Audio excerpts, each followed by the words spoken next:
Happy New Year, and thanks so much for joining me today on the Parable Podcast. I'm your host, Danielle Zapchenk. Today, I want to share my message I gave to our home church last Sunday. This is a perfect time as we start the new year to not worry about getting a new gym membership, skipping carbs, or drinking gallons of water, right? If you've been a longtime listener of the podcast, you know that I love some reflection questions. So this episode is a time for you to reflect between you and God. I've created a journal page for you. It's available in the show notes, or you're just welcome to follow along with a journal and pause as needed. I pray that you embrace this experience and maybe do it once or twice or even seasonally to get into this habit of reflection. Here's my message on looking back before we go forward. Well, I'd like to do a show of hands quick. How many of us in this room and watching online have made a New Year's resolution? Right? Almost everyone, sometime in our life. Has anyone ever broken that resolution by week 2 or maybe even day 2? Yes. Has anyone here made it into a habit and last the whole year? No one. Gosh, that makes me feel so good. Okay. As you can see, there's a lot of us who have done that. Sometimes we easily jump into resolutions because it seems like it's the right thing to do. It is a quick fix. But the truth is, there's always something underlying, something that causes that choice. So rest easy, we are not going to make any resolutions today or come up with our words for the year. In my humble opinion, I do not think resolutions matter until we look back before we go forward. Too many times we stand at the edge of a new year and we don't take the time to pause and reflect on what we just experienced in the last 12 months before we step into another. So we're going to do something a little different today, and so you all can have this opportunity. A lot of you received a piece of paper on the way in. If you happen to need one, John is going to walk around some of the ushers. There's pens in the backs of your chairs. For those of you that are watching online, you can find this in the show description, and then also online and on the Westridge app. I put it everywhere. But you are just welcome to follow along today. This is your own time. You can write in a journal or notebook if you brought it along. It's a time for you and God. I know some of us feel like, oh, this is a little uncomfortable, but don't worry, we're not going to stand up and announce anything, okay? Just feel free to write anything down that comes to mind. There's no right or wrong way to do this. And you're just welcome to continue this when you go home later this week. And you don't have to feel like you have to be done with this by the end of service. No one's getting a gold star today, all right? And if this is not your jam, just give me 20 minutes and it'll be over with, okay? Usually, the last things that I don't love are silence and rest. And those are sometimes what I need most in my life. So even if you don't have any interest in this, this might spark something for you. There are rhythms and cyclical things that happen all over the Bible. There's the idea of rest, where God created the earth, he created the animals, and then he rested on the Sabbath. We have the Sabbath every single week on Sunday. There's the setting sun and the moon and the tide change that he created. There were rituals within the days of the temple that were done daily and quite often. Women who were unclean, there was bathing practices, specific prayers and liturgies. Celebrations like Passover and the Feast of the Leavened Bread. And Jesus, he gave that rhythm of communion. While we don't have all the exact ones in our world today, if we look at our life closely, we have that in our seasons, our traditions, the way we celebrate, the way we grieve, the hellos and goodbyes. As Mufasa said, it's like the circle of life, right? New beginnings and fresh starts help us process. However, if we don't take the time, if we don't make the time for it, or maybe we say, you know what, I'm going to schedule that in. Soon enough, we look up and we realize a whole year has gone by. Today, we're going to work through looking back before we go forward. Reflection is a big thing for me. It has not always been that way because I think it's looking at the chapters of our life. Whether you journal or maybe you can remember dates really well. You use the photo roll in your phone to kind of look back and remember certain things. Maybe it's a song that elicits a certain memory, a flood of emotions. Maybe it's just feelings. For me, it's important to tap into that because from time to time, we can easily rush from one thing to another and we forget what is right in front of us, what we've gone through, everything that we've experienced, even when it is uncomfortable. It's always beneficial to pause and reflect to see God's handiwork in our own story. And it's so easy to neglect that, right? Because most of us do forget. I can't even remember what I had for dinner last night, right? We don't forget, or we easily forget. We reflect. If we don't do that, we can't see God in our life and his faithfulness. It looks like just another day, another month, another year. And we end up at the end of our life, we're saying, where were you, God? So instead of this just being another day, a new year gives us the chance to pause and reflect. And you can see this in Jesus' life when he retreated, when he was by himself praying to be with God. For those of us that have a relationship with Jesus, it's very easy for us to forget. I guess that's just human nature. But if we don't reflect, we cannot see God's faithfulness. I kind of think of it like a mirror. When we have them all around in our house, everywhere we're looking, even at grocery stores and at Target. But when I really look into the mirror, I can see those gray hairs. I can see the hairs on my chin that were not there yesterday. I can see the scar on my knee that Eric Eichhoff gave me in first grade. I can see the stretch marks on my stomach where 2 kids grew inside my body. The laugh lines. And the worry lines too. There's so many details when we really look. For some of us, because of trauma or grief, the mirror is kind of like a funhouse mirror, where it's askew and it's distorted. It's difficult to navigate through that, so you need to be gentle with yourself through this process. Maybe you're only using like a tiny mirror like the dentists use. You're only seeing a little bit of your life. And you're just forgetting the whole big picture. At times, we also see the reflection of the world around us, and our family and our friendships in positive ways and not so positive ways. A reflection allows us to uncover the characteristics and all of the changes that we never knew were there. Contemplating also showcases Jesus within us. How has our soul and our hearts been transformed by his presence in our life? We take the time to slow down, to ponder. We get into this beneficial habit of seeing God's faithfulness in our life. So one of the first sections on your journal page is the 2022 year. There's a list of months to highs and lows. So this can be a bullet list. It can be just a word. I want you to put in things that are big and also very, very small, very simple, short descriptions, whatever you want. You can doodle. Each of us has probably experienced a little bit of everything this year. What was it for you? So I'd like you to feel free to start writing as I share just a couple jumping off points because I know sometimes we need to kind of get the cobwebs out. So here are some of the thoughts. Did this year bring you new people in your life? Was it something with your family, friendships? Was there kindness that was extended towards you? Was there a loss of a job?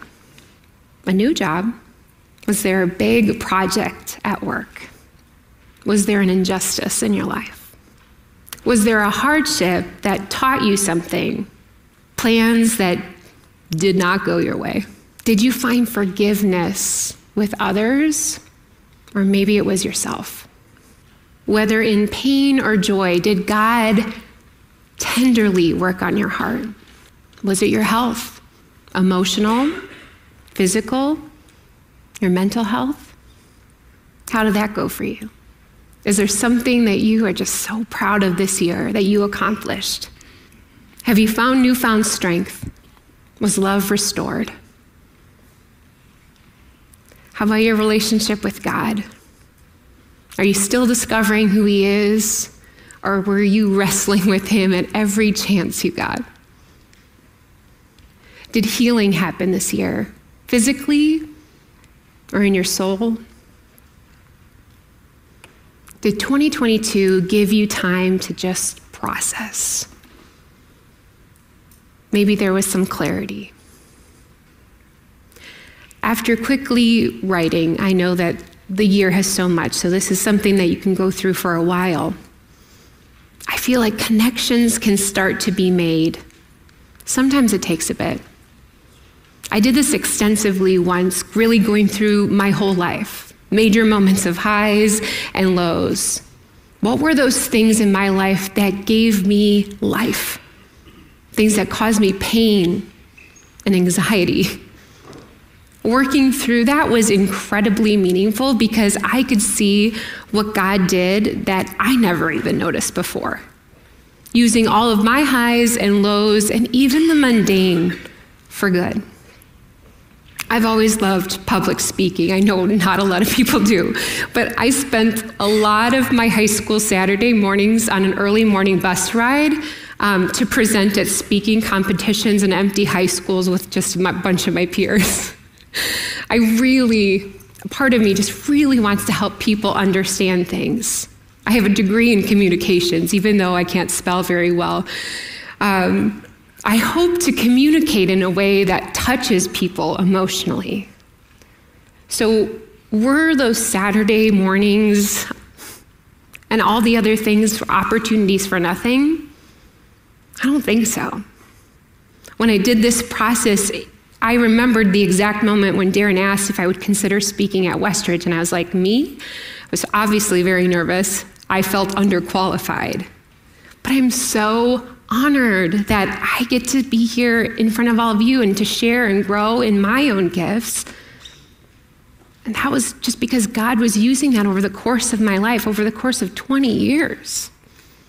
God was teaching me and allowing me to grow when I didn't even know it. In much smaller ways, but still important. I recently reread some of my high school diaries, some questionable things there, and I can see how God has grown my faith, how the hurts that I experience, they were not in vain, how he teaches me to be gentle with myself, how he uses parenting a 9 and a 12-year-old and the ways that I encourage them are the same things that this almost 40-year-old still needs to hear. There's navigating uncomfortable relationships. I do not like confrontation. And connecting with new people I didn't even know existed a year ago. God has been faithful and at work in my life, even when I don't realize it, when we don't realize it. By doing this exercise of looking back at your last season or maybe your last year, you can witness and say what it says in 1 Chronicles 16:34. I'll give thanks to the Lord, for he is good, and his loving kindness is everlasting. Looking back before we go forward allows us to have this space to be with God. Like what we just learned in Christmas, that he is Emmanuel, God with us.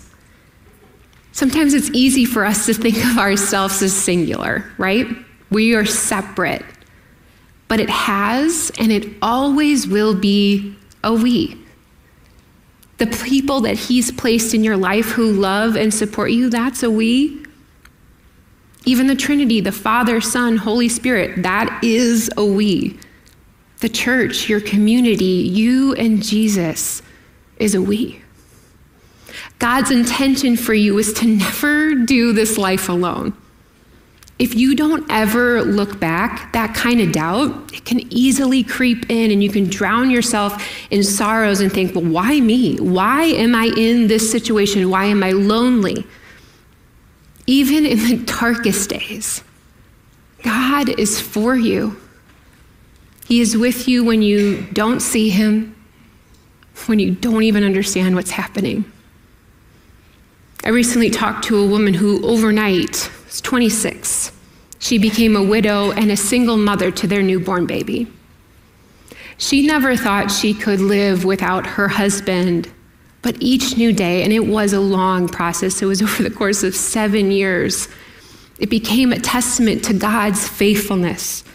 And her journey of grief gave her immense purpose in her suffering. And she can say today with confidence that God is good, and he never once failed her. He was with her through it all. The beauty of Jesus' death on the cross, as harsh as that was, that is the whole reason that we get to have a relationship with him. That we are not separate, that he is good and he walks alongside you. We're fortunate that we have the promise of God's character because his promises, they're never ending. His character has been tested time and time again. We could sit here all day long and showcase all of the promises that he made in the Bible for us. But my question for you is, do you need to come to him today because you didn't believe that? Are you desperately trying to hold on to control? Maybe you want to hold on to the past. Maybe you don't want to let him in and help. Have you tried to do it alone and really forgotten about that we? What do you need to ask for forgiveness from him? It's really difficult to admit that because nobody ever wants to admit that they're wrong. Our thoughts go from, it's not my fault. This person did this to me. Look at the world we're living in, right? There are plenty of ways that we can easily shift blame. But it starts with us. So there's a space on the back page for you to write down, to be able to walk into this new year with repentance. And that's just a big word that just means an apology. To have a humble heart, saying, I'm willing to be molded by you. Many of us are broken down, we are lost, and we feel unworthy. So maybe you're in a decent place. Maybe you feel really good about 2022 and where you're going. But are you still feeling like you need to do life on your own, like you're choosing it, you're in the driver's seat? Have you been carrying some burden, like you feel you can't let go of? The good news is God loves you just as you are today. He wants to encourage you in your faith, to consistently strengthen you, and he is so patient. He's patient in waiting for you to recognize where you veered off his path, and now you're choosing to move forward back with him. I love what Lamentations says in 3:22 through 25. It says, the steadfast love of the Lord never ceases. His mercies never come to an end, and they are new every morning. Great is your faithfulness. The Lord is my portion, says my soul. Therefore, I will hope in him. The Lord is good to those who wait for him, to the soul who seeks him. How are you going to seek him today? Ask for forgiveness. How can you seek him wholeheartedly? Because you know what? Sometimes we think about God, but he's not just like some ruler just like sitting up there. He is brimming with compassion. What do you want to tell him today? There are so many promises throughout the Bible that God gave us to showcase his character and faithfulness. And as we move forward, we can hold on to that hope that he provides. The future is unknown. And as we go forward, we don't know. We don't ever know what's going to happen in the future and what's going to happen in 2023.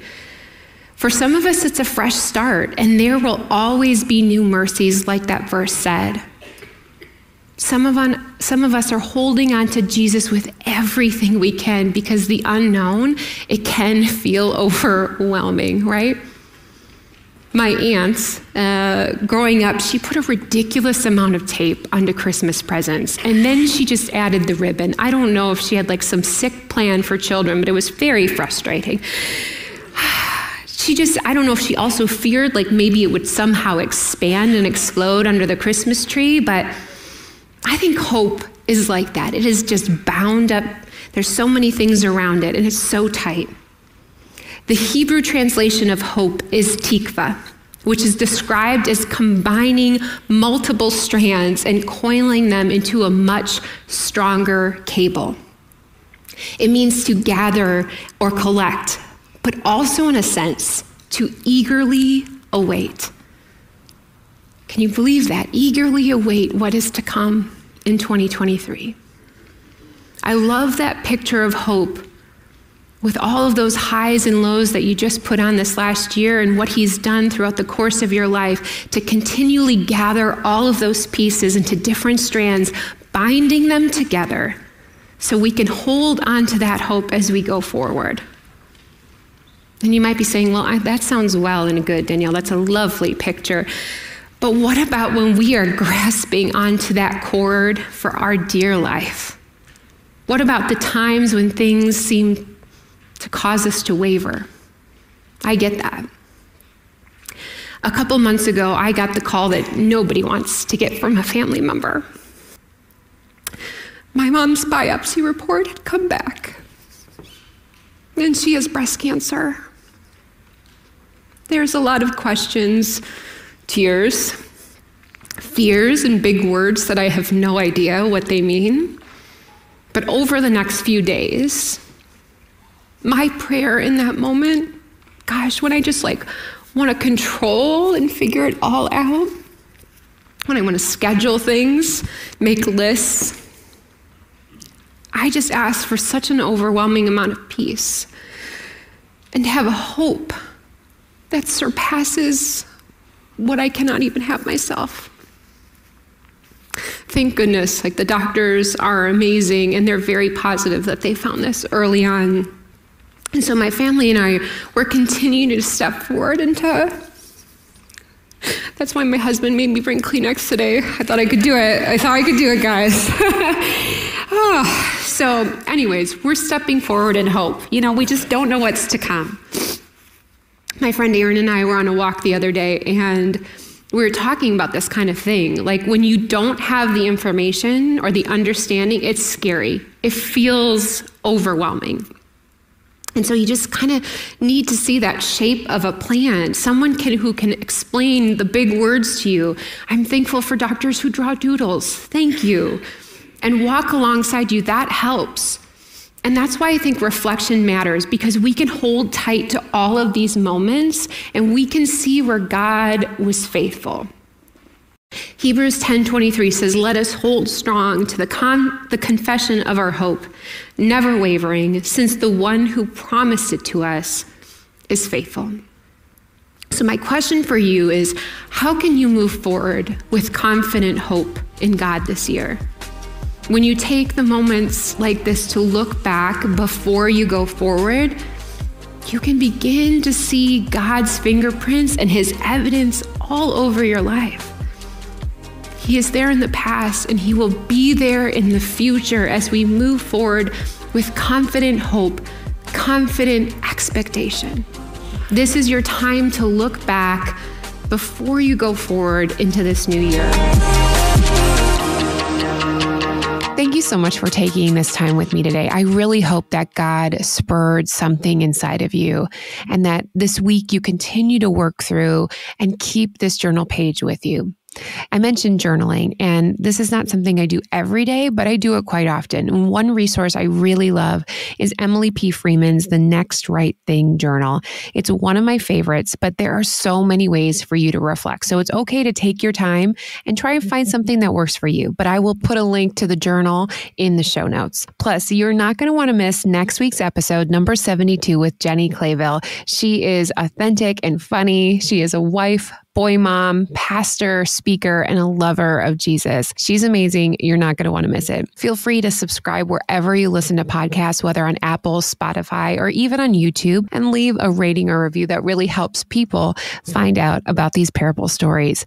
My passion is sharing and connecting people and their stories so we can see God in our own lives. If your church or your ministry event is looking for a speaker, I would love to talk to you more and possibly bring the Parable Podcast to you. You can find more information at daniellezapchenk.com. And I would be remiss if I didn't thank my technical producer of a husband, Eric, for editing this podcast. As we end, I would love to pray this prayer from Emily's journal as a benediction over you for 2023. Unbound by time or place or gravity, you go ahead of us into an unknown future.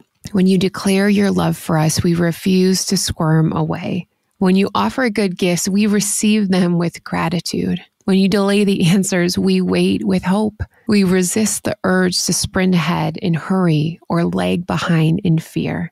Let us keep company with you at a walking pace, moving forward together one step at a time. Help us to know the difference between pushed by fear and led by love. That'll do it for today. I'm grateful that you chose to spend this time with me. Remember, your parable showcases confident hope and confident expectation. We'll see you back again next week on the Parable Podcast.